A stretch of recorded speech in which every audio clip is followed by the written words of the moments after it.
Look, detectives combing through the hood looking for a corpse. Draco hitting, I don't think your body can endure the force.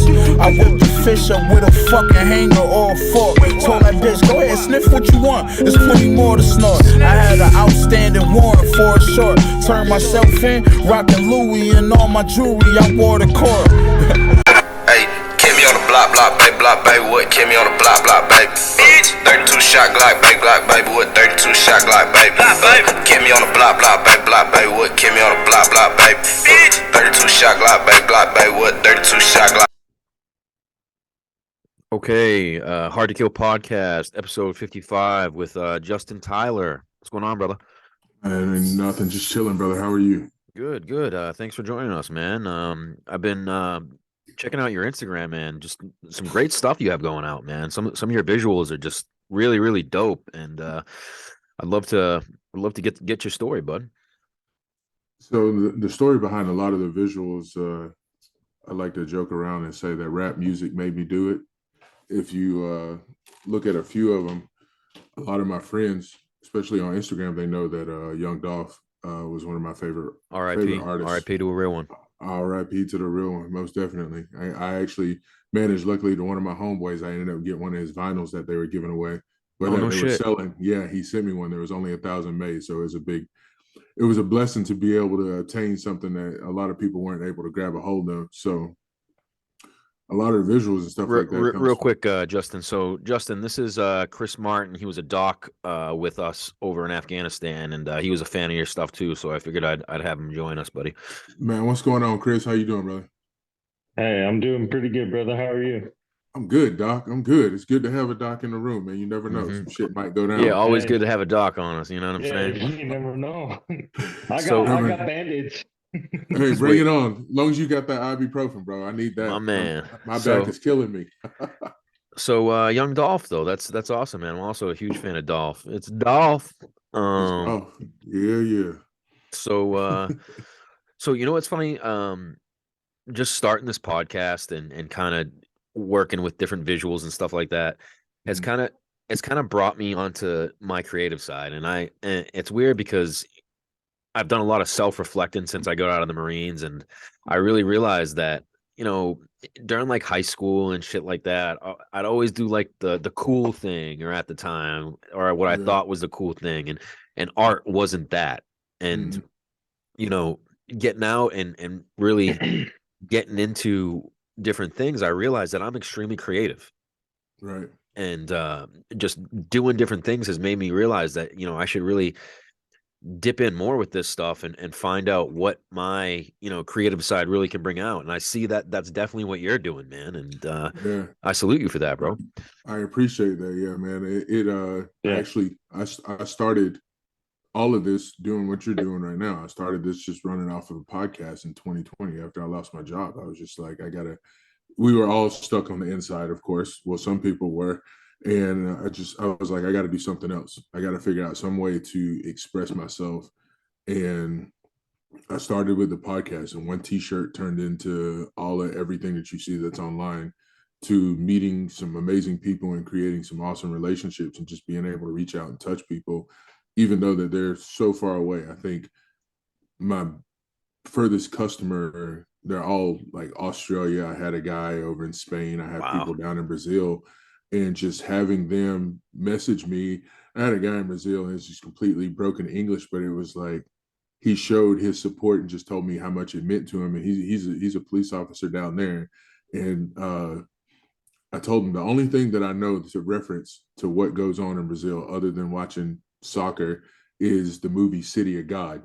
Great movie. Great movie. Absolutely amazing movie. And it was like watching City of God. I was like, that was probably the closest piece of the culture that I've ever really understood. And I was like, I hear Brazil is a bit rough, but I know it's beautiful. And he's like, yeah, it is. And it's like, he sent me a couple of videos of all the shit that they have going on down there. And I was just like, well, I just want you to be safe. But it's amazing to know that I was able to reach someone that far. And that's where After Action Debrief, as weird as the business name is, like I said, I started it from a podcast, but my whole goal was to try and reach out to more vets who are undergoing the lockdown of COVID. And I had a psychiatrist, and she kept asking me, she's like, how are you doing with it? She's like, how are you doing being on the inside, and so on and so on. In the beginning, after a while, I was like, fuck that shit, I don't care anymore. But it was like in the beginning, she was just like, how are you doing with it? I was like, man, I'm good. I was like, I just don't want to get COVID. The shit seems scary, you know? And I was like, if I have a wife and a son who kept me sane, and I'm pretty sure it's vice versa for them. But it's like I thought about all of the vets who didn't have anyone in the house and wanted to go see their family, but was stuck on the inside and, you know, living inside of their head over old shit. Because let's just be honest, being around one another, it kind of changes stuff. It helps alleviate some of that stress that we might be going through. Whereas being alone is tough. Yeah, that's a fact. Yeah. Yeah. Yeah. I know. Can resonate with that big time. I know. Also, how awesome it is to have people from around the world just co-sign your movement. You know, reach out to you and just they did that with me with my podcast a lot, and I can tell you, like, it means so much because we're doing this out of our own love for it. You know, we're not doing it, you know, for any ratification or money or anything like. I mean, don't get me wrong, it's nice, but you know, we're doing it because we have confidence in our own type of insight. And when someone can co-sign that and feel the love with you, it goes so far, and it just motivates you to keep going with it. And I can feel you on that, man. Yeah, it's like shoot, because I do, a lot of people don't know this, I do all of this myself. Same here. I don't go anywhere. I don't, you know, other than to my embroider, it's right inside of the garage. And I'll get some pretty rough emails like, why is it taking so long? I had one dude tell me I needed to get my head out of my ass. And I'm just like, you're more than welcome. Like all last year in Southern California, it was like 110 in the summertime. Bro. It was 115, 110. And I'm just like, you're more than welcome to come sit in this garage. You want to come in this garage? You're more than welcome to. Yeah. It's 100 of y'all, and it's one of me. And you're talking about heat press. You're talking about So you do the whole thing, like everything's all you? Yeah. Wow, you don't hear that often, bro. No. The only thing that, like I said, the only thing that I outsource is my embroidery, my stickers, decals, and of course, I'm not that great of a graphic designer. I'll sketch some stuff up, but I outsource it to somebody to perfect it. Other than that, every t-shirt, every package, every hoodie, everything is packaged and made by me. It's all made to order half of the time. Props on that, bro. Yeah, bro. Hell yeah. It comes from that Young Dolph shit, bro. It comes from him saying, you do this shit, you run this shit up on your own. You stay independent. You don't sit here and count on nobody else. You take your money, and when you make some money, you put that money right back into what it is that you're doing. Exactly. Triple that jump. Yep. Real quick. And that's how you end up changing. You really don't need, I had a lot of people, I'm not going to throw these businesses out there, but it's some who do a third party. They do the third party somewhere out of Mexico or whatever the case may be. And for me, it sounds good. It's a smooth move and it saves you a lot of time. But for me, it doesn't connect us in a sense. It doesn't mean like, okay, somebody will call me, Martin, and they'll be like, hey, or they'll send an email. This is the coolest thing. They'll send an email. Hey, this shirt turned out to be the wrong one that I wanted, whatever the case may be, because I have my head down and I'm rolling. And I'll instantly, if I'm in my garage, I'm not going to rush in here to my computer to shoot them an email. I'll pick up the phone and call them. And I'll get that, oh, well, I wasn't expecting you to respond or for you to call or for you to do this. It's like, nah, bro. It's like, goes a long way. It goes a long way, but it's something that I love. It definitely does. And I learned last year, I learned this the hard way because I made a mistake. I had I think he was a British Royal Marine. He had ordered from me. And he said, yo, you forgot something. Bro, I'm like, it's absolutely amazing. But this is what changed my aspect on not only the fact, we'll get into it later, but I used to work for Disney, but the customer service side to it was when he said, you know, I was expecting something, and I do this, I'm going through that, and I'm going through a hard time, and you said you were gonna do something and you didn't do it, and I'm just like, fuck, bro, am I gonna be the reason this guy ends up spiraling down? And I'm like, I can't live with that. So from that point on, from that person across the pond, I was like, I'm not letting this happen anymore. And I said, no more excuses. If there's an issue, I'm going to pick up the phone and I'm going to deal with it now. And Yeah, from there on, that goes a long way, right? I think so. absolutely. That's Yeah, real it shit, does, man. man. Yeah. I see that you kind of deal with it how you would want things dealt with. You know what I'm Oh yeah. saying? Oh yeah. That's Because real.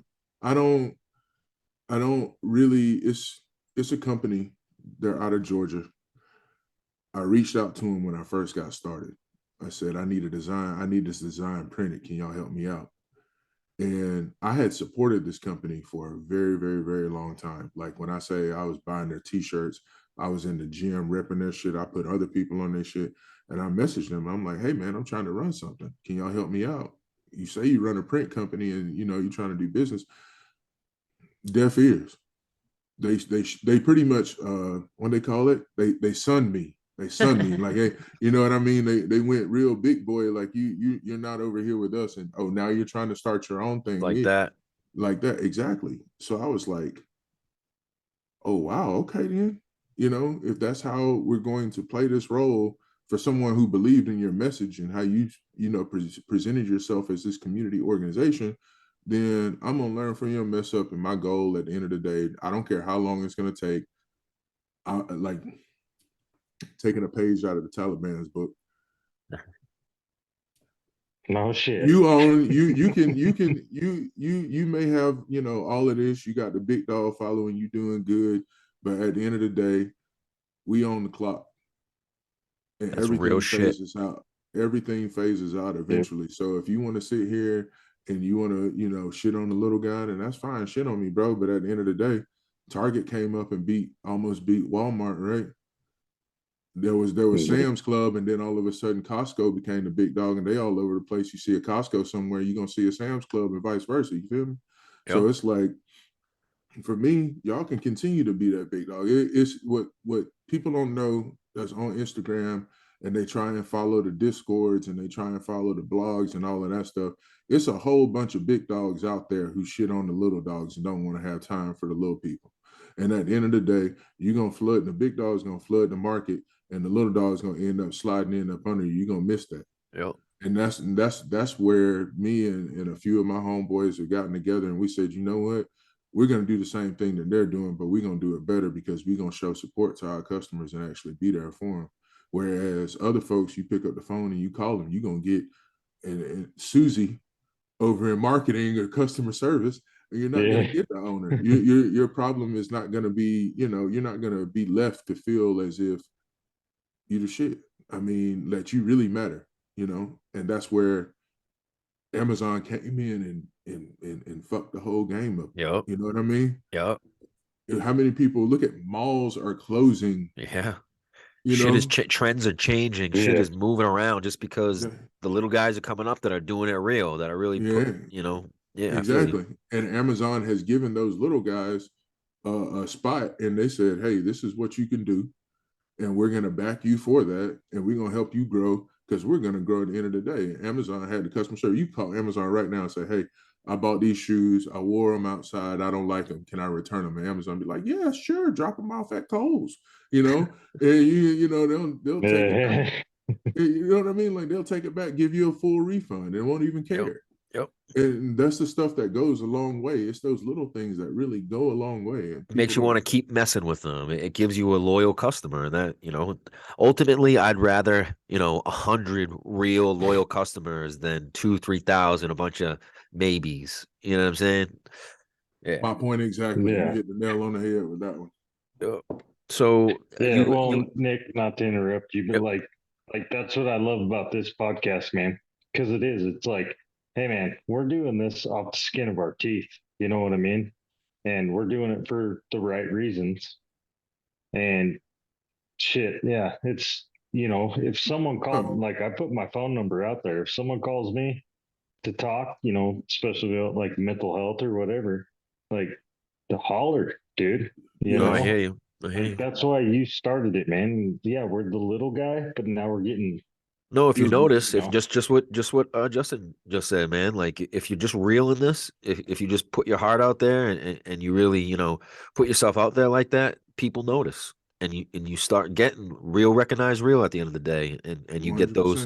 get those people that really mess with you and you'll start seeing you get a lot farther like that. And Way further, yeah, because you might not get, and the one thing that I love about it is you might not, like you just said, you have those 5,000 customers, but you have those 3 or 4 real customers. You have them returning customers.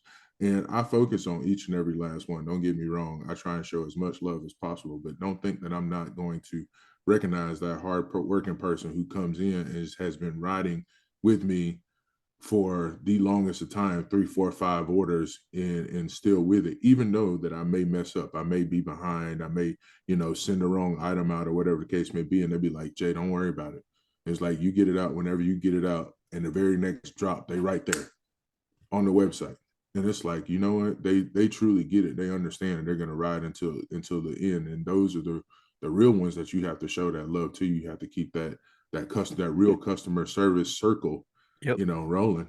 And I haven't, I think I've been invited on 2 podcasts. The first one I couldn't make it. I reached back out to the person and they were like, "Nah, we're good." I was like, "All right, cool." Damn. Who else was another one? No, there was another one. So this is my second one, and then I have a third one this Friday. And I'm like I told you, I went through it. I'm like, my Marine Corps career wasn't as as lenient, as lavish as a lot of these other dudes. Don't get me wrong. Like I did my muse, I did my contract and time in Afghanistan, but it was just like, okay, y'all still want to talk? All right, then let's talk. It wasn't a clicked up situation. A lot of It's these fun. It's funny you say that, bro, because I feel like a lot of these podcasts they just focus on the sexy. They just focus on the, you know, yeah. that's what I was getting to. high speed, Yeah. low drag, GI Joe type shit, man. I'm not interested in that, man, because you know what? Half them stories a bunch of cap. Half them stories is a bunch of just thrown together, try to be the biggest, baddest, toughest motherfucker in the world, and I'm sick of that. This ain't just a dick measuring contest, man. I'm worried about the nuts and bolts, the people that are in the trenches, are in the back. You know what I'm Mhm. saying? Doing Yeah. that grind, doing Well, that stuff that takes hard work. yep. And yeah, that shit don't matter to me, man. Yeah, I appreciate that. Of And course. it's just that's like I see it. I don't discredit what I did while I was in the Marine Corps. I actually loved every fucking thing that I did in the Marine Corps. And it's Fuck like, no, man. You signed that dotted line, brother. yes, sir, thank you. And that's how I feel. But I had someone come into my comment section, and I feel bad for the dude. I'm not gonna put his name out there. But then he said, he called me he said that I was being, and lo and behold, the individual was like on my nuts before that. But then I found out the real root of the issue. But he said he called me a pogue and he did all of this, and I'm just like, you know what, man? Oh, and for some reason Siri just kicked in. I said, you know what, man? I was like, not too long ago, you were really into me. You were, loving my stuff and the support that I was showing for everyone. And now you're giving me a hard time. And I was like, I hope you end up getting some help, because at the end of the day, we all signed our name on that dotted line. Yep. We were ready to do whatever leadership, fucking chain of command, all the way up to the president said that we needed to do. And it doesn't matter if you pick special forces or, for me, admin, the cook. Hell, I had a cook. that laid down rounds too. You know what I mean? So Yep. Yep. it's like he Yeah, was yeah. he was prepared for it, So it's like a lot of people get that confused. And I was just like, look, man, that's why I told you that. I was like, I don't know if you're expecting some crazy lavish story that's going to come from my time in service, but I don't have that one for you. The only thing I could tell you about is contracting in Israel and then contracting in Afghanistan. You're like, bro, come on, just jump on, man. You're good. Yep. Don't worry about that. So, Justin, you a Cali boy originally? Hell no. I didn't think so. I was gonna say how'd someone Hell ride for no. golf that heavy be out in Cali, man? Hell no. All right. I got I had and this isn't to knock anybody from the state of California, but I was born and raised in Georgia. I didn't end up in California until 2007. That was after going to boot camp, Paris Island, all of that cool stuff, and then getting sent out to 29 Palms for radio operator for comm school. And I was hoping to end up back on the East Coast, but they were like, "Nah, bro, we need you to go straight to 311." So I did a left face and walked all the way down the hill. And they sent me right down there to the RD unit. Now I spent all 4 of my years right there. Luckily, got attached to some pretty good units, and I mean, excuse me. At the end of the day, it was fun. I don't know I can't speak on what 29 Palms is like right now, but after my first year of being there, I just kind of got used to everything. It was a culture shock for sure when I pulled up in that bitch though. Yeah, I'm sure. Yeah, hanging out with them 155s. Oh yes, sir. Yes, sir. Damn. And it was like they set 311 is a setup. All right. You get there, and of course they're the only artillery unit that's there. Everyone has to go to 29 Palms to train, and they still need their they need their artillery support. So I mean, why did they even give me a barracks? Is all I'm saying. Why did I even get a barracks room? You know what I mean? Like they should have just gave me a tent out in the damn training area, because that's all we did was stay out there.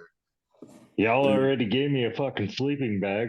For real, yeah. That's all I needed, man. Let me stick with this sleeping bag, because it's either we're going out there to support somebody that's in the chute to get ready to head to Iraq, or somebody that's going to Afghanistan, or doing a Mojave Viper, or doing a CAX.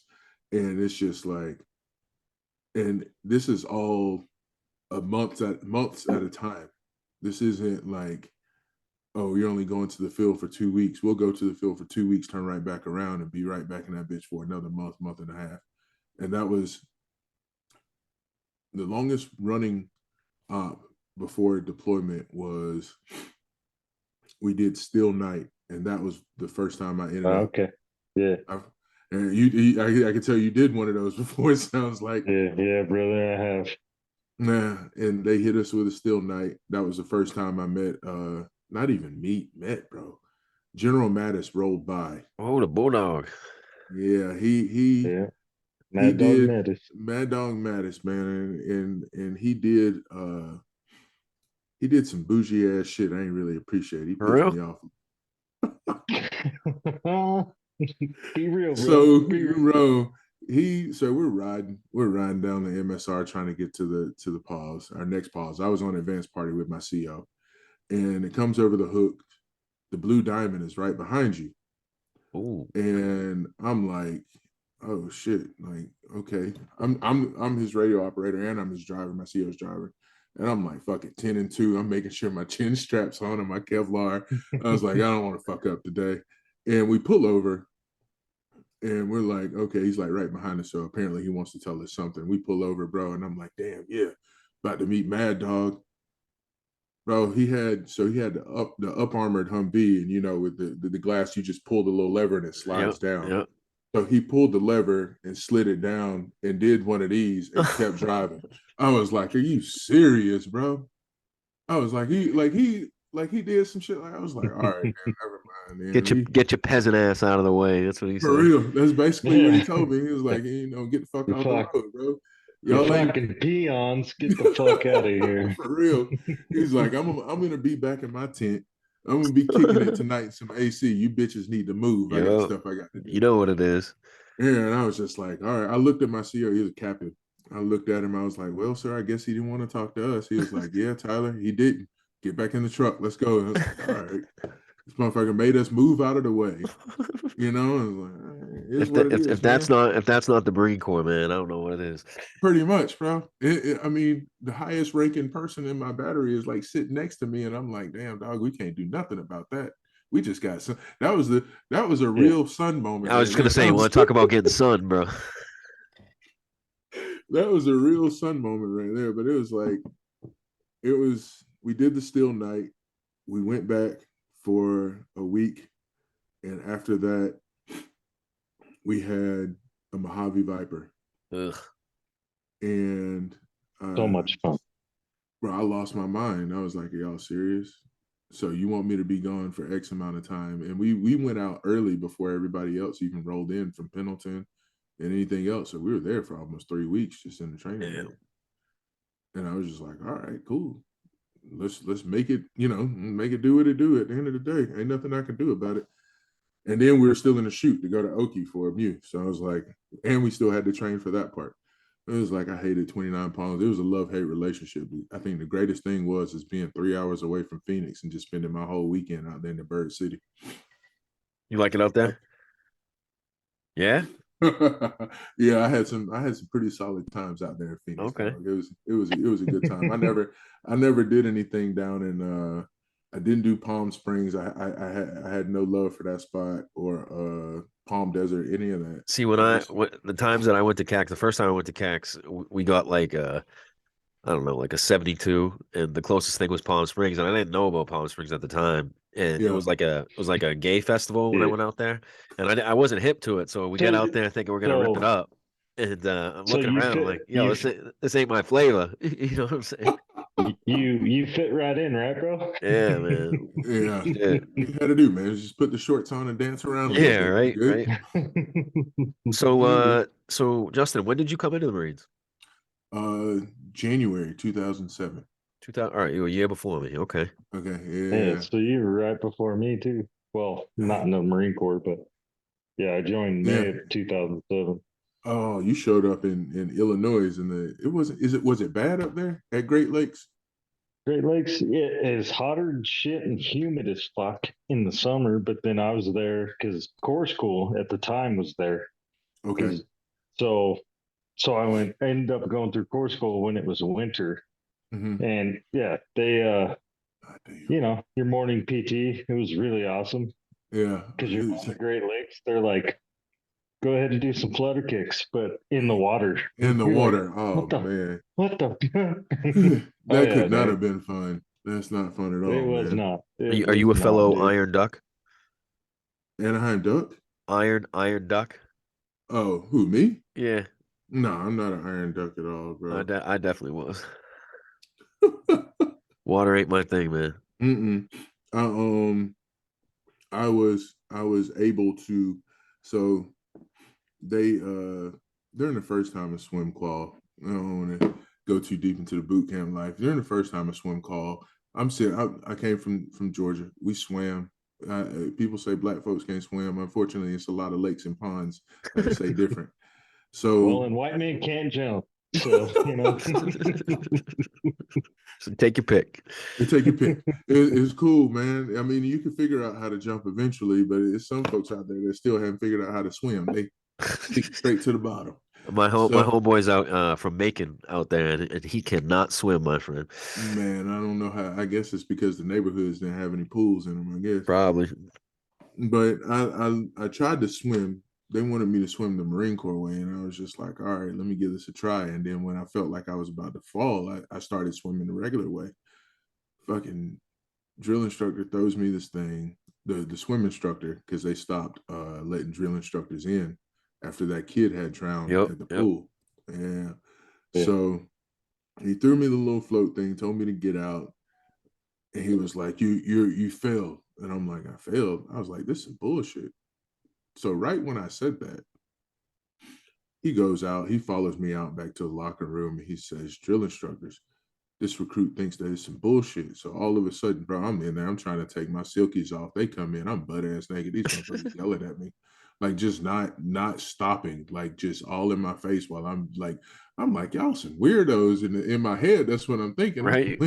Like, cause you couldn't have waited for me to get outside to do this. You had Bunch to, of haters. Bro, it was weird, man. But at the end of the day, like, of course, I went back, I requalled and did everything they wanted me to do. And they were like, oh, you can actually swim. I'm like, yeah, I told you that from jump. I was like, I had to learn because, I mean, how was it? Three or four? My dad had threw me in the damn pool. Yeah, So it was that's like, you how got it to go. figure it out. That's how it go. Yeah. All right, So so we got through boot camp, and 29 stumps was the first drop off. 29 stumps was first drop off. Second drop off was good old Camp Hansen over in Okie. Oh yeah, I was there as well. Nice. Yeah, that was we were over there, and that was probably one of the better times. I think Yeah. that was my first that was my first time going outside of the country. So it was over there, and it was nothing but fights. We Oh, just that's how fought. we just the last podcast we did. That's what we Yeah, talked about, man. The yeah. Gladiator Academy at the E clubs, man. At the E Club, bro. Yeah. We just fought. So when was it? Was it my first time or my second time? It was my first time. We had I was with 2-4.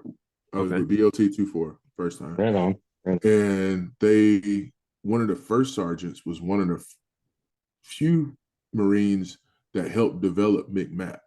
Oh, okay. So he was like completely intense with that shit. Like he had to give us our belts and so on and so on. I was like, man, this dude's a fucking nut. But he managed to talk to the BLT sergeant major. BLT sergeant major managed to talk to the camp sergeant major or another, and we started Friday night fights. The senior enlisted got tired of Marines fighting. We fighting 7th Com, 2-4 fighting the other members of 2-4. So he started Friday night fights. So on Friday night fights, right there, so you got the PX on the main road right there next to the base theater. Yeah. There was no, you're good. There was a field, and in that field, anybody could sign up. Really? Anybody could sign up. If you was a Lance Corporal, there was a Lance Corporal that knocked out the combo. It's no longer on YouTube anymore. I wish I could find the video. So if you was a Lance Corporal and you had a problem with a combo or you had a problem with a gunny or any fucking body, you go up there, sign your name, say who you want to fight. They have to agree to the fight. They go out there, you put the gloves on, and you finish it up. That's a great idea. Yeah, bro. They said no more of this, out here doing this because of course everybody was getting drunk and just going at it. Yeah. So Lance Corporal ended up knocking out a combo one time. We just sat there and watched that shit. And then news had spread across the island that we were doing this. So we started having Air Force folks come down and sign up. We started, yes, bro. All the other camps, people were signing up and coming down to Hanson for Friday night fights. That's dope. They had the ambulance, they had everybody, they had the docs, everybody was there for it. And I was like, this is the Marine Corps that I signed up for. My dad told me about it. He told me about how when he was in not necessarily MCT, but when he was in combat school is what they call it at the time. He said that, him and his platoon sergeants, they just get in fights every Friday before they go on libo. And I was like, shit, that's what I want. Let's throw some hands. You know what I mean? If I got a problem, let's get it. Yep. No, I don't think they do that anymore. No. Did that now was that similar for you when you went to your first duty station? Was it kind of that drag of getting into the Marine Corps? You get all pumped up to go in the Marine Corps and do the damn thing, and you get to your first unit and it's like, oh, wait a minute, this is what it is. I hated it. I hated the games. I hated the coolest part. I was accepted instantly because I was the biggest dude that was in the boot drop. Gotcha. And when I got there, I watched Oz growing up. I don't know if Great show. Okay, all right, cool. So I watched Oz growing up, and they were like, "Yo, your first day in jail, you gotta look like you that motherfucker not to fuck with." Yep. So I went to the shop, and I had that look on my face, like, "Nope, I'm not the one. I am not." So nobody. I ain't going. No. So nobody fucked with me. They always, oh man, where you from? So and so, shaking hands, showing love, invite me to their house for dinner. But then the other two dudes that just had that look on my face, like, oh, I'm scared. They fucked with them all day. That's how I managed. That's how I managed to get promoted so quick. They taught me my job. They helped me be a better PTer. They helped me stay under height and weight management most of the time because sometimes I got out of hand. You know how that goes. My first sergeant was a nut. Tape, you get tape and all that. Oh, I got taped. The only time that I didn't get taped was when I was up for re-enlistment. They didn't tape me because I was well underweight. I looked like a fucking Ethiopian, bro. Because you can tell I got a big head, but I had a small body. Gotcha. My shit I was 210 standing at 6'5". I miss that, man. Yeah, bro. I'm good. So it was cool. And when I got to Okie, it was fully receptive. And then of course, you do the whole Pacific rotation going everywhere. Did you mess with like out in town? Do you like going out and You feel me? Yeah. I was there. All right. I was there for a minute. Yeah. I messed around my second trip, my second mute. I ended up making a new friend. You know, they kind of stuck around. They stuck under my arm for a minute.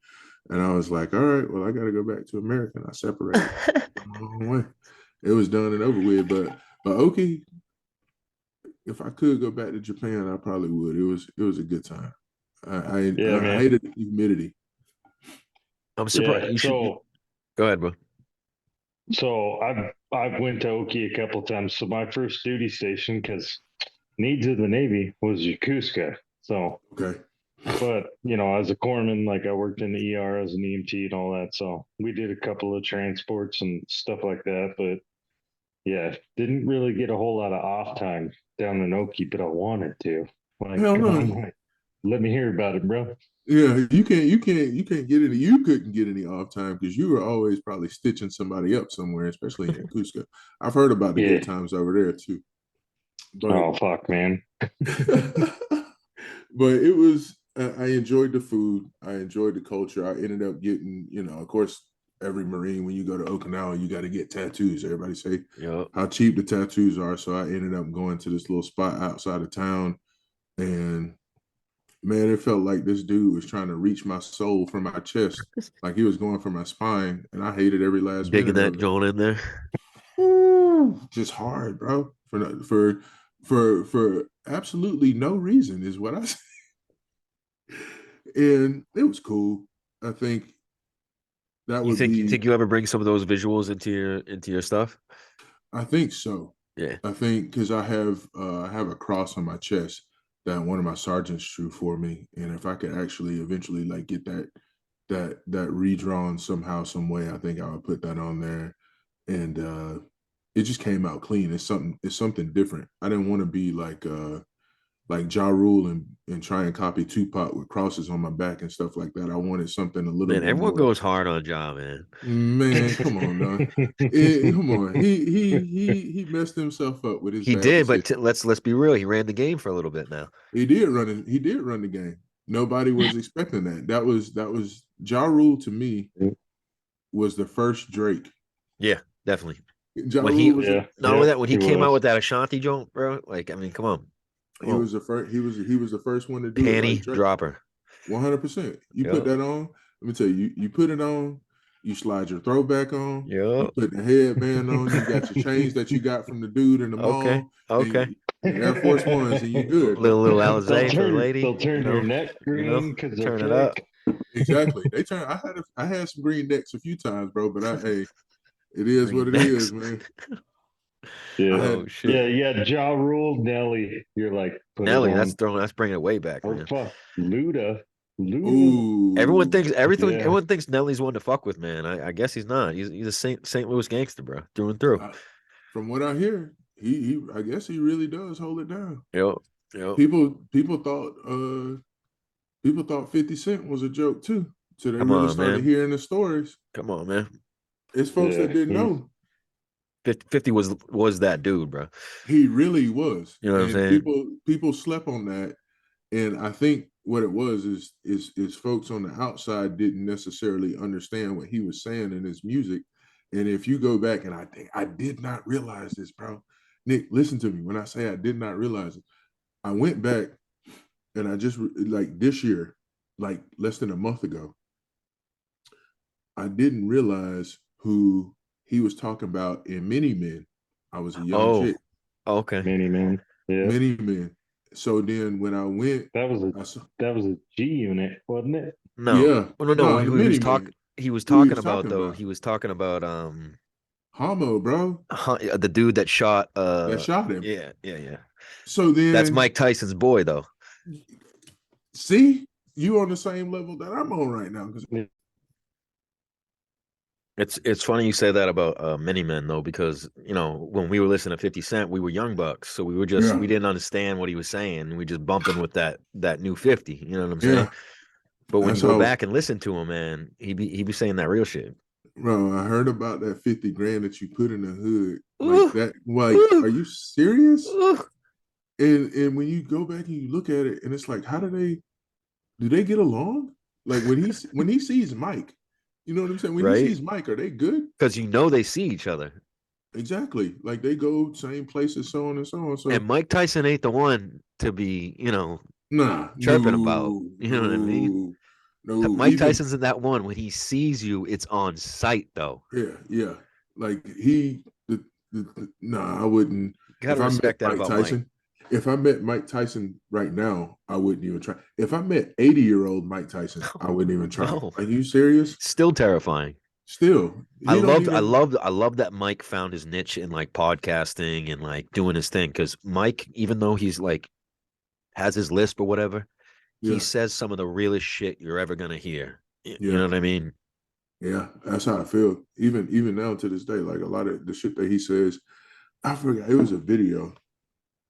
He said something to it. Some dude, and he called him a piece of shit. He was like, still, Oh, he the was like, dude that he fuck was he was you. on the show with. You're Yeah, really a piece of shit. you're really a piece of shit. Yeah. Like, why would you do that? Like, he just Yeah, kept saying yeah. that. And Chris, I'm like, and Nick, I'm like, how? What is this dude gonna do? You gonna argue with Mike Tyson right Nope. now? Nope.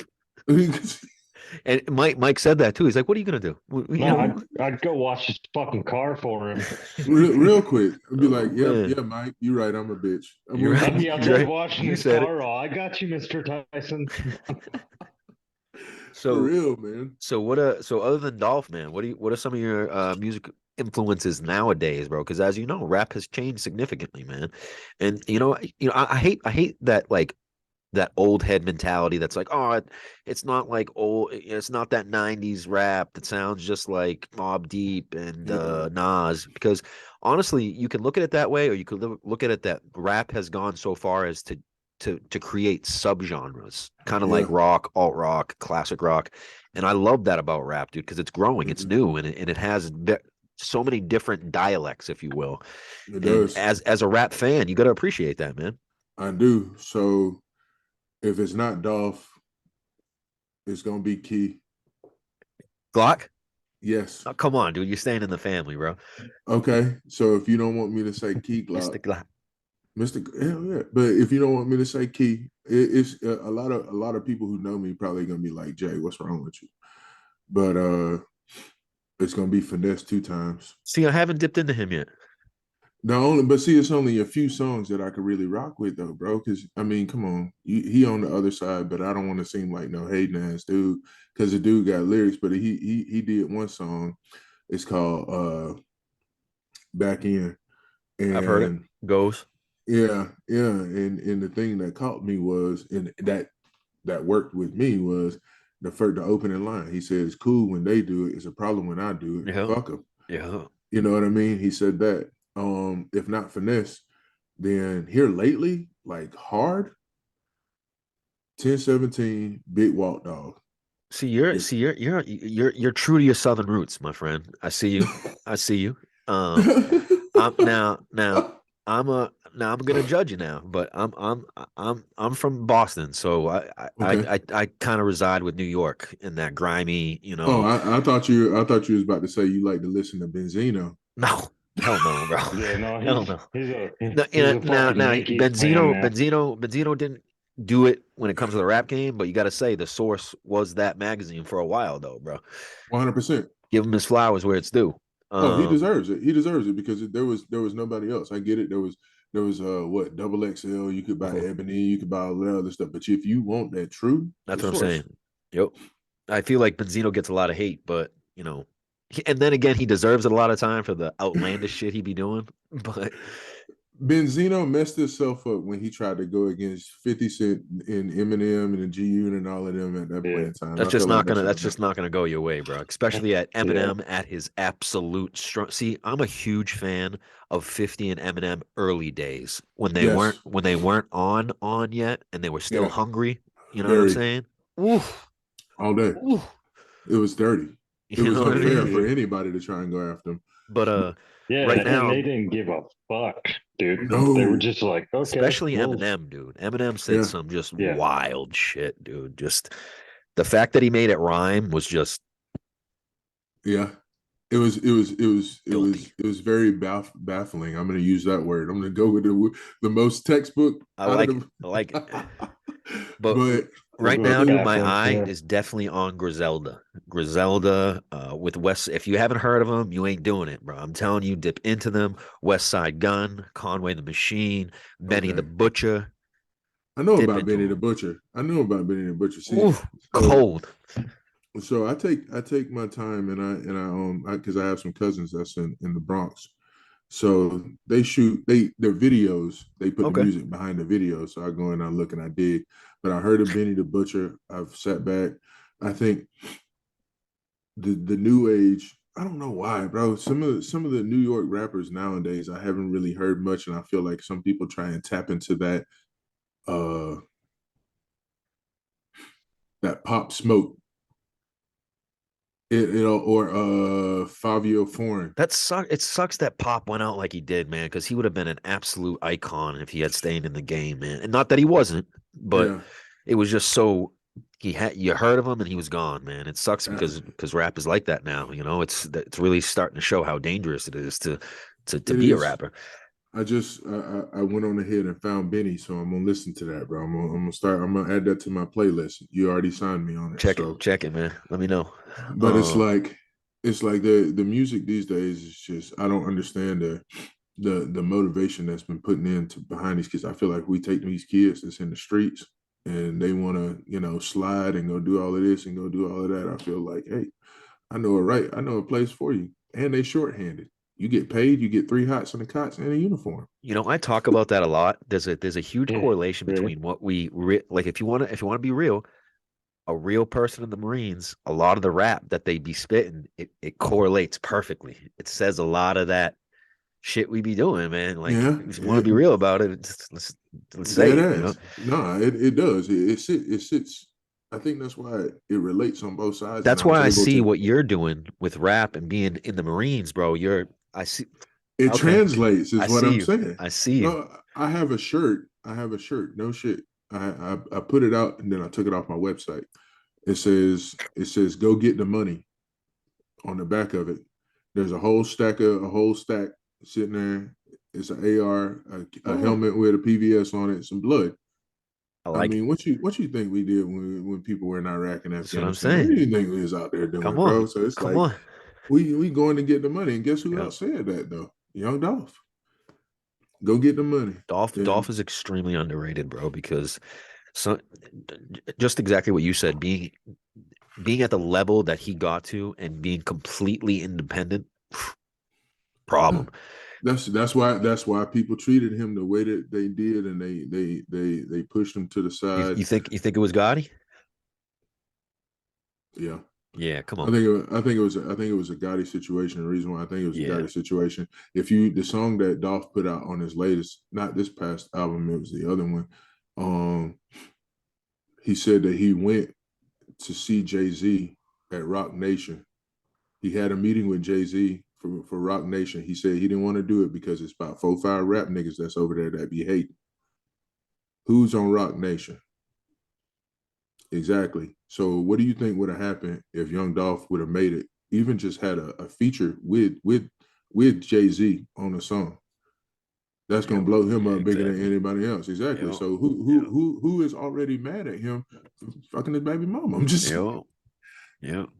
so they had to remove that out of the equation. It's a lot of people out there, and Key said it in a no, not Key. Kenny Money said it recently. He said, "We the underdogs. Nobody expect us to keep moving.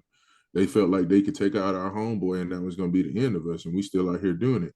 And then later on, it came out that not Kenny Money, but Key Glock asked a rapper to do a feature on one of his songs, and he tried to pay him $2 million to do the feature, and the rapper turned it down. So that's why Key Glock don't do features on his albums no more. Really? I didn't hear that. Yeah, Keep in see, mind, Hmm. I did knock you on Key Glock, but I'm a huge fan of Key Glock, man. yeah, He says some outlandish shit on a track, and still makes it sound cool, man. he does. You can tell that he had real roots with Dolph too. Just shit, you haven't really seen him in anything since then, man. You can tell it really hit him. You know what I mean? And I can't imagine. R.I.P. to Dolph, man, and shout out to Key Glock, man, because I Yeah, I know that he be going through it with that for sure. he does. But I What you really got? see now because I was going to ask you about your hip hop influence and check you a little bit, see if you're just proper with it. And Yeah. salute, man. I've always thought that Yeah, I think he got us on this one, Nick. We're kind of white, so that don't mean shit, man. Come on. He hit me with nah, it, but don't mean no, shit. it don't mean shit. Nah. But I can tell Nick. I can tell Nick. I can tell Come you. on. I can tell about you, man. I already feel it, bro. I know So you know your shit. so but you're gonna take this and go far with it, man, because there is a direct correlation between, I don't want to say the street, but just saying that real shit about going and getting it and being, just a demon, going on demon time a little bit with Mm-hmm. what we do in the Marine Corps. Mm-hmm. Because think about it, Marine Corps is the biggest, baddest motherfuckers that are out here. They're going out and Mm-hmm. getting it, and we Mm-hmm. know that as Marines. So if you can correlate that with rap, which is exactly what they're saying about being on a street dude, being on demon time, dude, you're gonna pop with that for sure. And it was a shirt that I had dropped. Uh, it was one of my Jump Out Boy shirts. I had dropped it, and I'm like, all right, this shit gonna be fire because I did it with a Jeep. I switched it up with a Jeep. A lot of people think that because I'm not gonna lie, a lot of law enforcement guys, they like buying my stuff, but a lot of people think that I did it because like, oh, I know that be riding in this, or I know that be riding with that. I was like, nah, I really, of all honesty, wanted to mix it up between street and mill and law enforcement. I wanted to mix it up because what is Military is really the bridge between the two. exactly You know what I'm saying? point hit. And it's like, what are the most popular cars that are out right now, non-foreign? Uh, I That's guess Jeep. fuck. You Yeah, got you got the Hellcat, Tesla. you got the Oh yeah, yeah. Dodge, you got the all the SRTs, all of that stuff Hellcat is right now. huge right now. Yeah, you're right. Exactly. So I had put this out. I had put the Jeep joint out, right? And I started looking at my followers after doing that. And a lot of my followers started looking like motherfuckers from goddamn Chicago. They had the locks, they had the Glocks with the extenders. I was like, bro, what am I getting What myself am I into right doing? now? And I was like, all right. I mean, it is what it is. As long as that tells me something. If I could reach, if I could reach just outside of that market and hit the next person and hit the next person and hit the next, and everybody see where I'm going with it, then I feel like I'm on a good path. I don't necessarily want to be stuck with it. I know I'm probably going to be stuck with it because that's the realm that I'm in, but I don't necessarily want to be stuck as, excuse me, being the skull and nods guy. I Gotcha. want to be able to, and what I've started to hit and what people don't seem to understand, because I have this collaboration that's supposed to come out with a well-known fitness brand out this way. And a lot of people don't understand this. Folks in the fitness industry, they like guns too. Yep.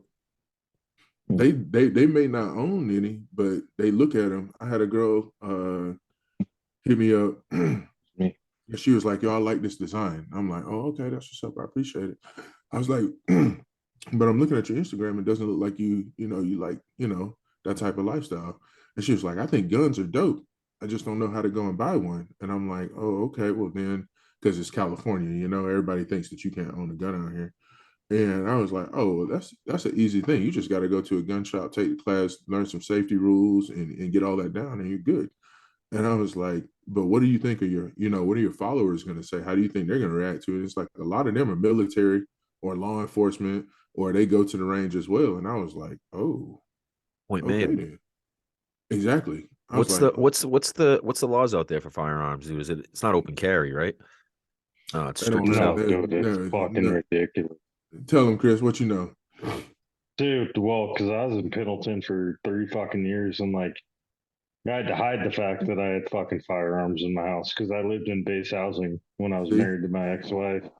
and Yeah, dude, it's you gotta, yeah, and the crazy part about it is that the state has figured out it's like marijuana. You see how quick marijuana became legal once they figured out how to tax it, right? Yeah, How quick facts. it became mm, medicinal. It's medicinal. Now you can use it. It's good. We're gonna keep everybody in jail that got caught with it. However, Yeah, nobody else is gonna go to jail afterwards, right? stupid. So yeah. now, Thank your so vice president for that. facts. But it's like, Hey, I'm just saying. oh, you're right. You're right. You're 100% correct. But it's like they out here if I want to, let's just say, if I want to go buy some ammo, I have to pay that ammo price plus the tax that's on the ammo price, and also have to pay for a background check.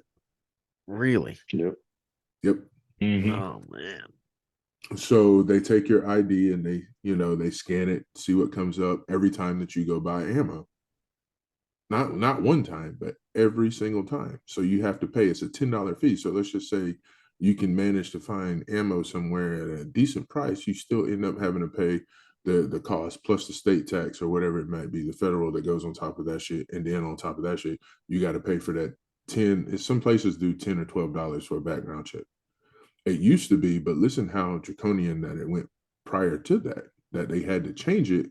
But I had went to a store and I was working for a private security agency out here, and they said that I had to use this firearm for this job, whatever. They only want 9. I had 45. Okay.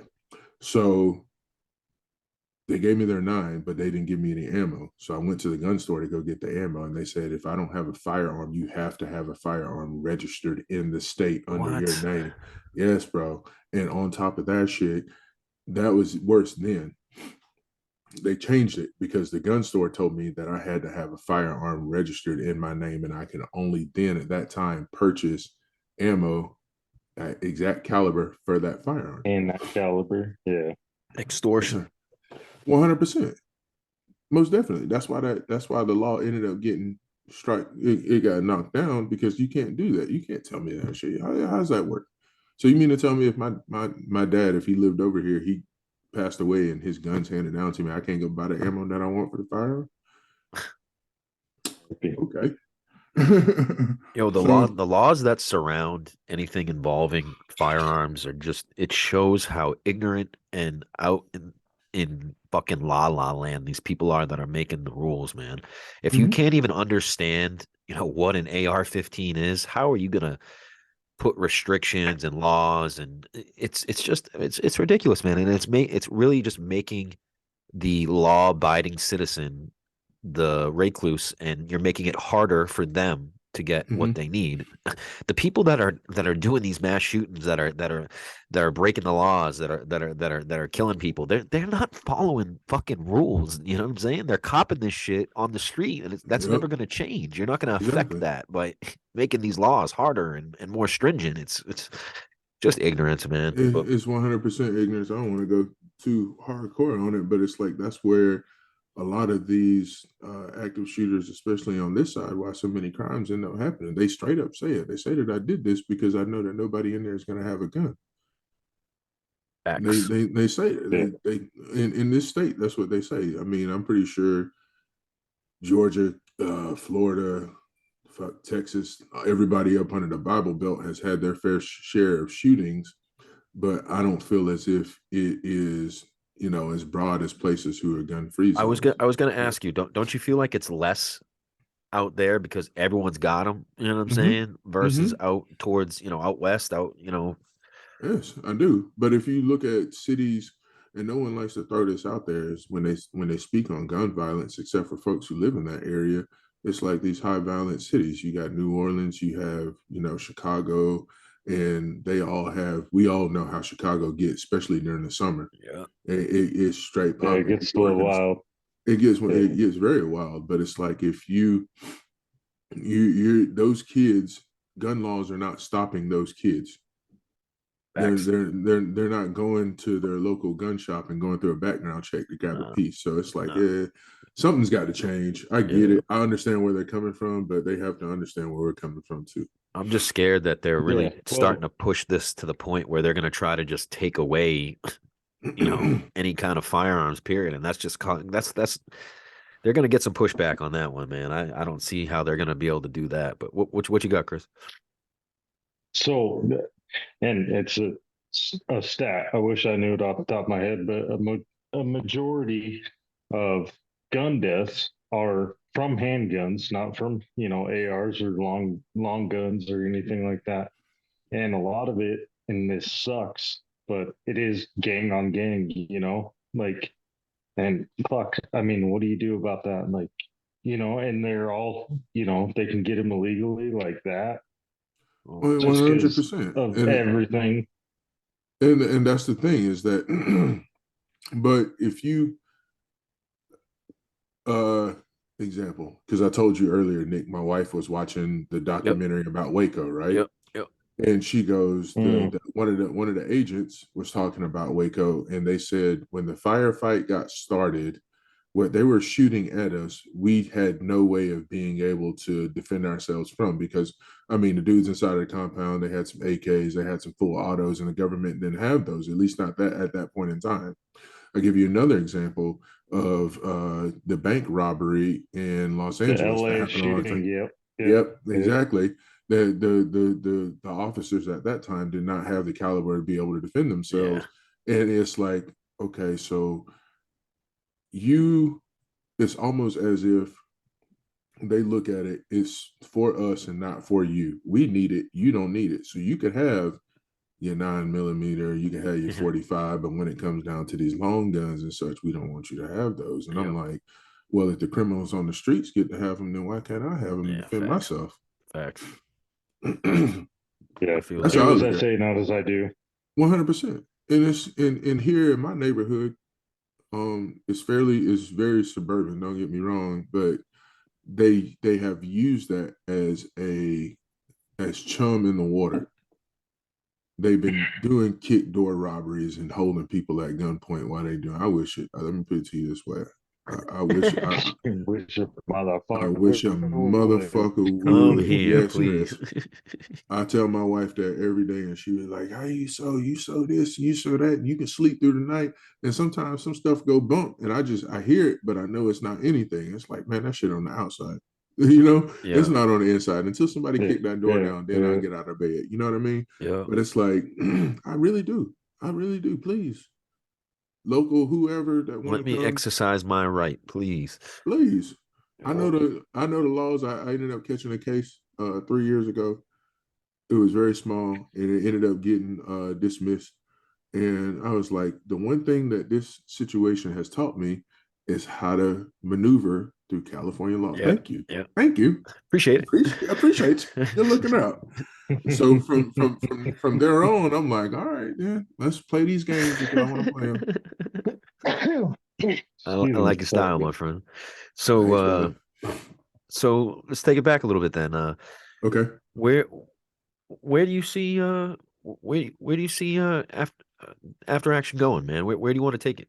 What do you want to accomplish with it, man? Bro, if I could, this is my goal. And you'd probably be like, damn, Jay, you serious? I'm like, yep.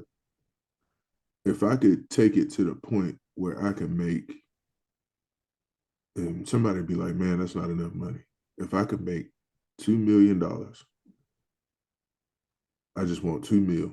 If not two, then give me 3, give me 4, give me 5, whatever. I want to make over $1 million in 1 year.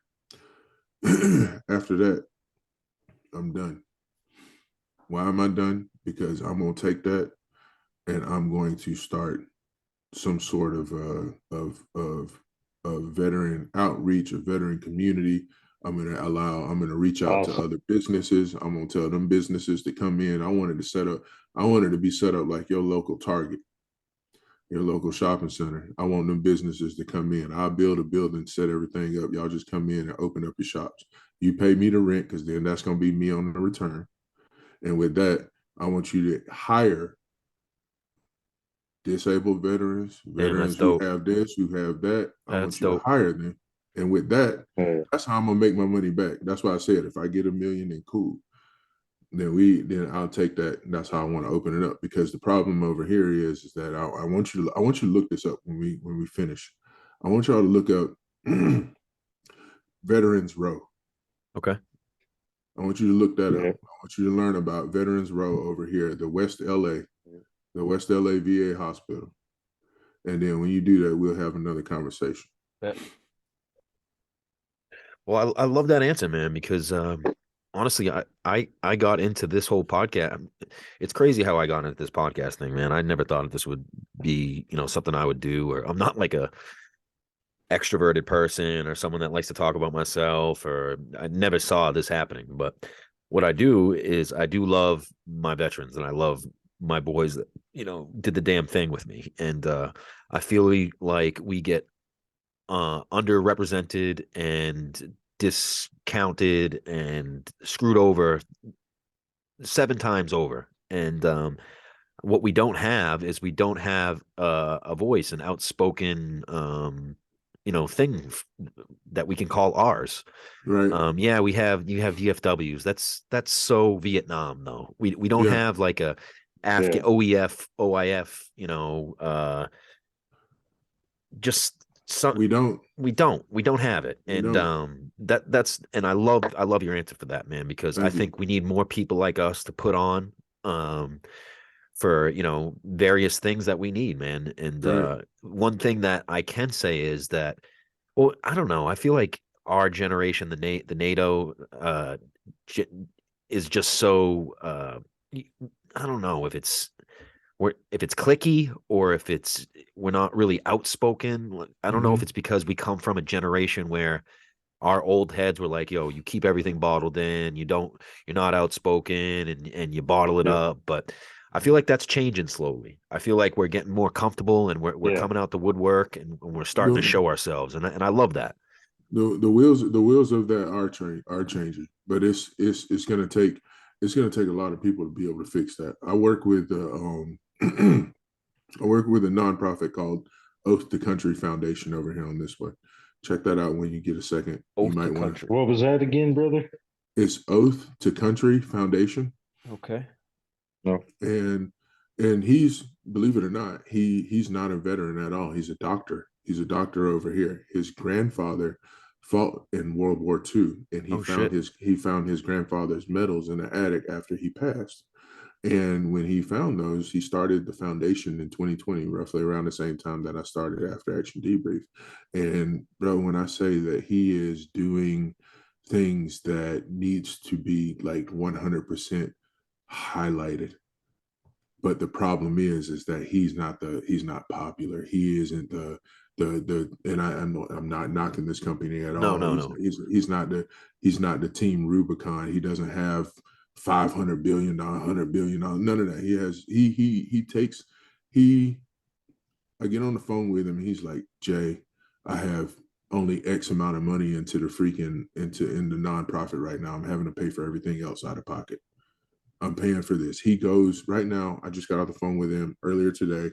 Lady, she's a veteran. Her husband died, who was also a veteran. He died in a fire. She's having to live in a hotel room. He's going over there. They're taking her clothes. He's taking her food. He's giving her money. He's doing everything out of the nonprofit. But when I say that he is doing more stuff than I could have ever imagined doing, I'm going to be honest with you. He's going to disabled veterans houses, and he's teamed up with Home Depot, and Home Depot has did restorations on these houses that would cost thousands. Damn. And he's forked out a lot of money for that. Check that Instagram page out, brother. Okay, we'll definitely plug it in the bio of this episode. Because he's done a lot of that stuff, and it's like, and when I look at it, where's everybody else at? Why is it taking a civilian to do this? And that's why I say that's real. That's real shit.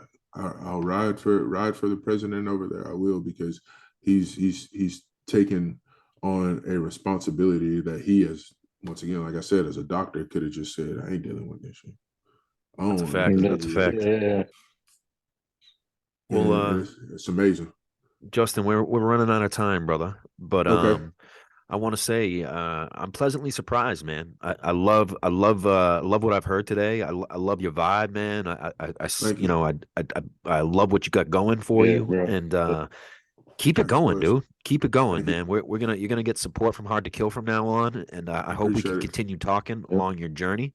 Yes, and I wish you nothing but the best, my friend.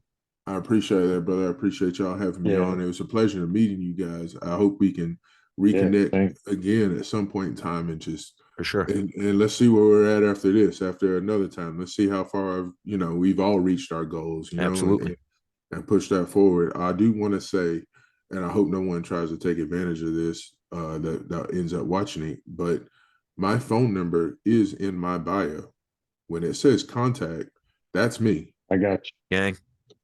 I am here. And I'm gonna hit you up for a fucking hoodie, dude. I need a hoodie. I live in Colorado. It gets cold every once in a while. It's Yeah, we'll freezing over there, definitely man. plug your Yeah. site up, dude, and we'll definitely get you hopefully some sales and get some hard to kill dripping out in Bro, after action gear, bro, for sure. you good. Don't worry about it. The pack gonna fly east, bro. My So don't man, worry my about man. it. Appreciate you. Well, there you have it, guys. Justin Tyler, After Action Debrief, episode 55, Hard to Kill, signing off. Semper Fi, gentlemen. Simplify. Yeah. Nah.